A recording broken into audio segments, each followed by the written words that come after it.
Bootstrap Paradox, also known as the casual loop. But come on, the Bootstrap Paradox is a great name.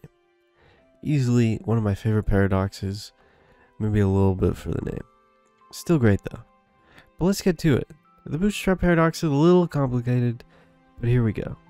So let's say time travel was invented, but let's say it was invented in the year 3001. Decently far into the future. So they test it out and go to, say, the year 3000. Cool, it works.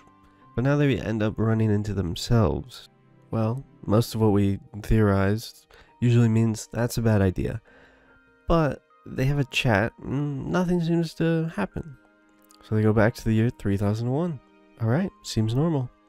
Here's where the paradox comes in. So since it was back in time, the person who talked to themselves should have remembered the encounter and had known what was going to happen.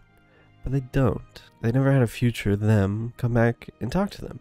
Now if we skip over to the past them that they just went to see, they definitely remember it. It just happened. So now they know that they go to the past to meet another past them.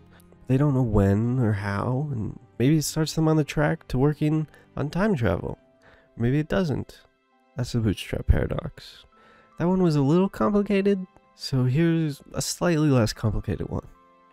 So let's say you love an old book, never could meet the author, and you would love an autograph. So you hop in your time machine and go back and meet them.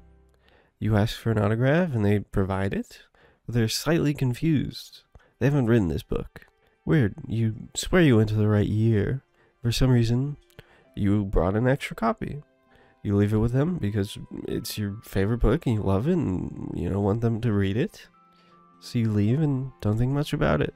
You got your autograph, but the writer reads the book and publishes it. So who wrote the book? That was still a little complicated, but I hope you got it. And this is a paradox that is in quite a lot of movies and shows. Like anytime anyone sees into the future and maybe themselves in it, and they get unobtainable knowledge, but then they use this unobtainable knowledge to then do what was seen or attempt to change it, and then we're stuck in the same old Bootstrap Paradox. Thanks for watching. Don't forget to like the video, comment, and subscribe.